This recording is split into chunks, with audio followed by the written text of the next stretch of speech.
What is a question you wish you could ask your parents? This was the topic of an anonymous survey I sent out to high school students and received over 60 responses from. Now I'm sitting down with real parents to answer some of these burning questions. I am Simone, and I'm a mom of 3. I'm Jennifer Sill, and I have 2 little girls. My name's Trevor Barrett, and I have 2 children. My name is Desmond Dodson. I have 4 children. My name is Brooke Weathers, and I have 2 children. My name is Brad Prince, and I have 4 kids. My name is Gary Lee, and we have 3 kids. My name is Xiaozhen Christian. I have 2 kids. My name is Philip Christian. I got 2 kids. I don't know that there's an age. Obviously, probably not when you're little, but high school, I guess, would be an age if you're looking for an age. Oh, I think old enough to date is 16, and I mean old enough to cuss. I guess as long as you're using it right, go for it. If you're cussing around your friends, maybe 6th, 7th grade, in front of your parents, you probably should be out of the house. Dating, going on dates, high school, doesn't really count till you drive. I call it colorful language, using colorful language. I guess 18, and then to date, I guess 16, 17. Cussing is never acceptable in my house. And dating in a car by themselves, maybe like 16. I prefer never myself, but if that's not an option, then I think you need to be old enough to at least understand what the words mean and not just be repeating what other people are saying. So when I think of dating, I think of like a boy coming to pick up a girl and going out, and that just usually doesn't start till 16. College and to date, well, how about never? Supposed to curse, never.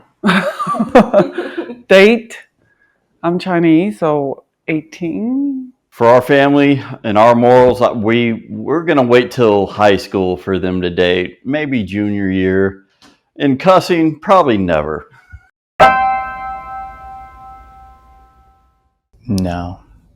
When we graduated, she went her way and I went my way, and I never heard from her since.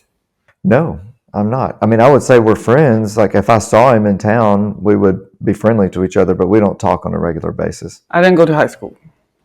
So high school age, yes. Yes. I am still friends with my best friend from high school. Yes, I have many friends that I still keep in contact over 25 years now. Yeah, I have several best friends from high school that I stay in touch with regularly. The key to a successful relationship is communication. I would say communication is definitely one of the keys. Communication is key. Communications, I believe it's the best way to solve the problem. To deal with problems, communicate with your spouse and see if you guys can come up with or be on the same page with a solution to each problem. Can't communicate, then you can't be honest with each other. And when things get hard, I think sometimes you might have to just take a deep breath. You may have to walk away. You might have to have silence for a little bit until you can gather exactly what you would like to communicate, and not to communicate out of anger. Compromise. There's going to be a lot of compromise within any relationships, especially marriage. Being understanding of other people, whoever, if it's a friendship or an actual relationship, being understanding, being quick to apologize, and if you're ever at odds, assume that there is something that you did wrong. As long as you realize that you're human and everybody else around you is human and makes mistakes, and you're willing to learn to forgive, I think that that's what is successful in a relationship. Yes and yes. yes, and yes. 100% and 100%. They're very strong-willed. I think I do. I think they will be if they stay in the right path. Yeah, my kids currently want to be like Power Rangers and stuff, so Yeah, they have my support. Her dreams are totally different than my dreams, and so sometimes that's hard, but with everything that she's chosen to do so far, I feel like I have been supportive, and I do think she will reach her dreams. She's got a good drive. I think we may not encourage them to think about what their dreams are enough. As I'm pondering the question, we may not encourage them to aspire to their dreams and to really go for it. But when they mention they want something, we support them in trying to accomplish it. Keep things reasonable so they can be successful. Tell them they're going to be a brain surgeon while they're making C's in high school, not exactly set them up for success. So we need welders.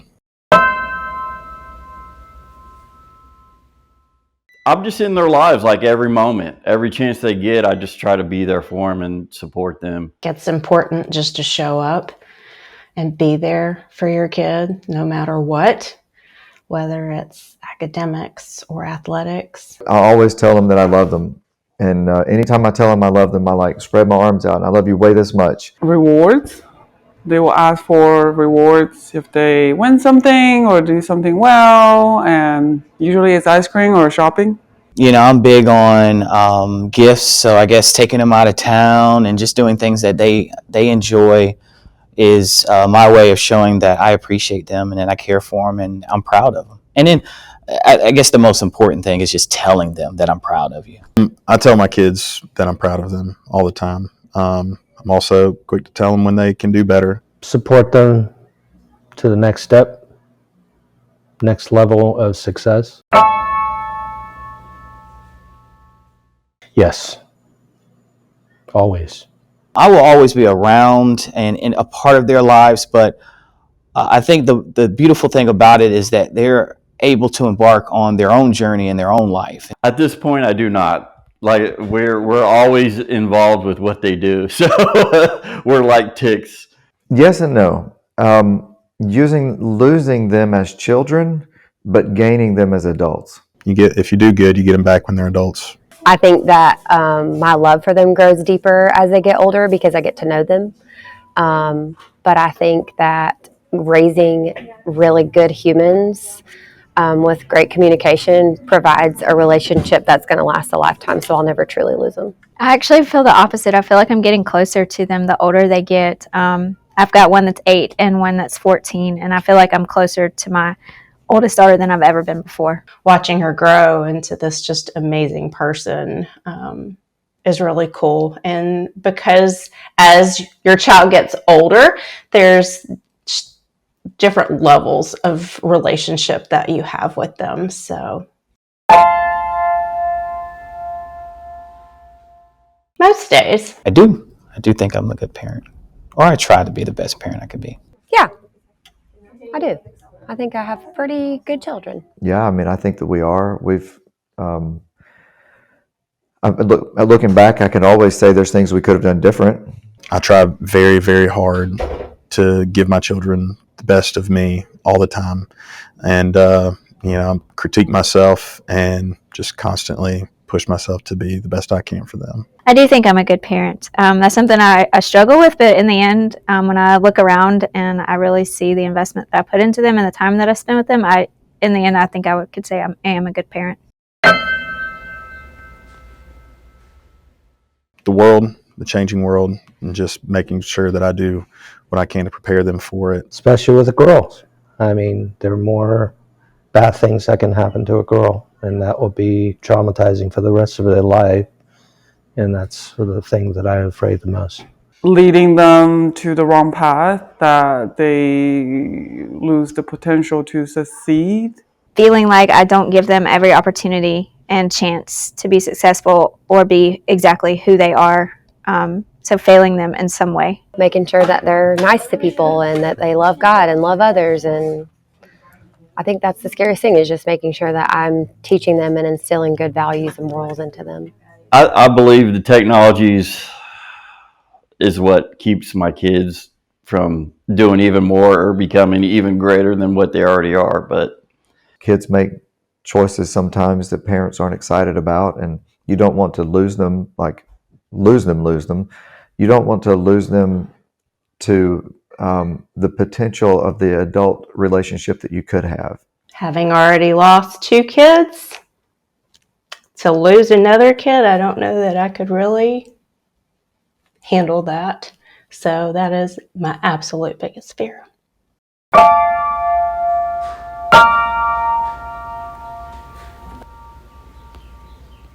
100%. And I get a babysitter.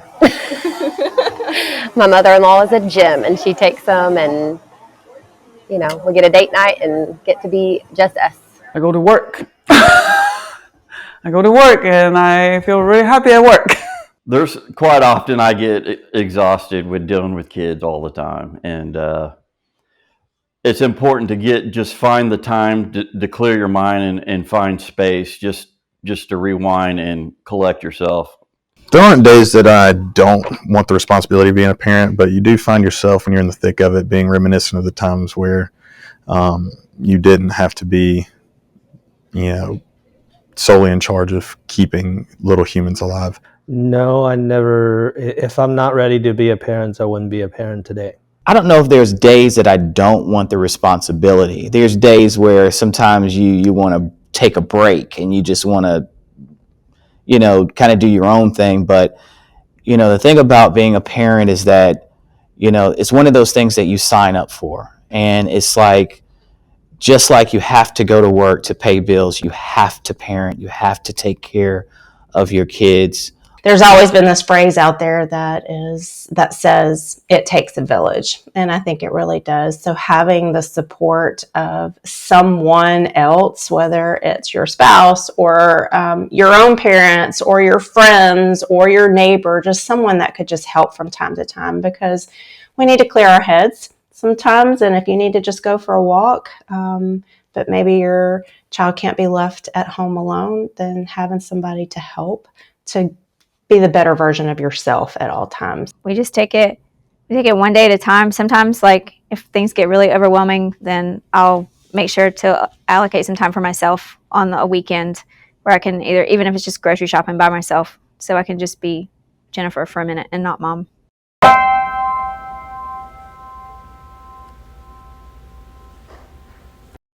Get married and have children. 100%. Oh, absolutely. I would still get married and have children, for sure. So getting married at the time that I did, when I did, everything has worked out perfectly, in my opinion. So I don't know if I would change too much. Well, I did both.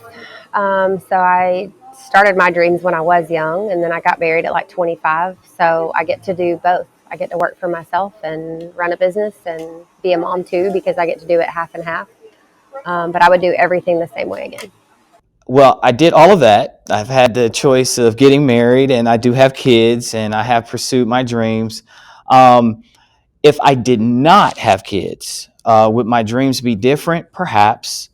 If I wasn't a school teacher, would my goals be different? Perhaps. Now that I'm older, I always say balance, and I think I was able to accomplish all three, and being able to be in balance and being happy with all three. I have high aspirations and dreams, but that is definitely not to say that my dreams stop when I became a parent, by all means. I don't regret my choice, but I think we could have used a couple years too. That's tough. In our culture, I feel like in the Southern culture, it is, go to school, get married, have kids. For women, I don't regret getting married and having kids at an early age, but I think if I were to do it over again, I probably would have waited a little bit longer and pursued some of my dreams. But as my kids are getting older, I'm kind of going back and pursuing some of my dreams now.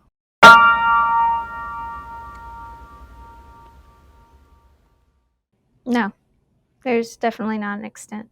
No, I mean, if they go on to be like serial murderers or rapists or anything like that, then I don't know how I would handle that.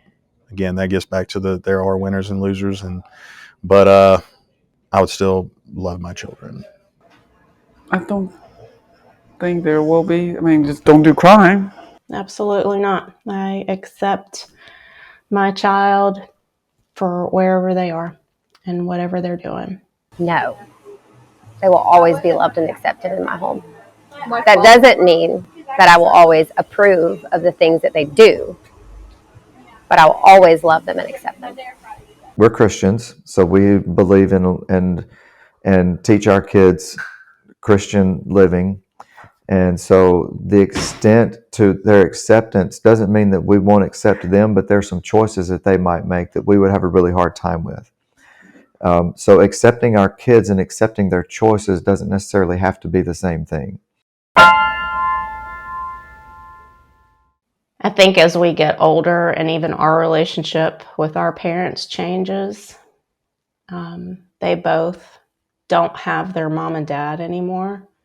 So there's times where I wonder, do they miss being able to just pick up the phone or being able to visit their own parents? I think I would ask my parents, why did you stay together so long? Why did you not divorce earlier? I would ask my parents how they dealt with me at my toughest ages, like in junior high. If I had the opportunity, that's one thing that I would love to maybe one of these days ask my mom and dad, why did it get to the point of them having to get a divorce? My parents are divorced, so maybe why didn't you try harder? I think I would like to ask my parents if they could go back to, earlier years, what things they might do different when raising me and my brother. At the same time, I don't know if it would be worth like digging it back up, so it's a question I think I would like to ask that I'll probably never ask just for that reason. I mean, both of them are gone, so probably the question would be, how are they?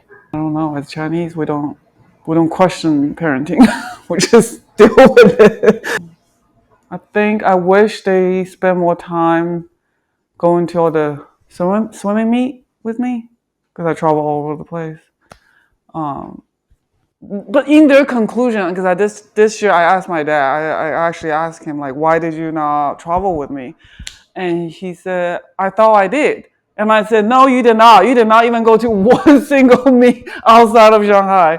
And in his mind, he's there. So it's just, I'm like, I can't fix that ideology of he think he already did it. I guess I would just ask them if there was anything they would do differently, anything they could change on the way they raised us. Dating, I'll go with that one what first. age? Dating for us What usually age? started around Never. around 16. Date.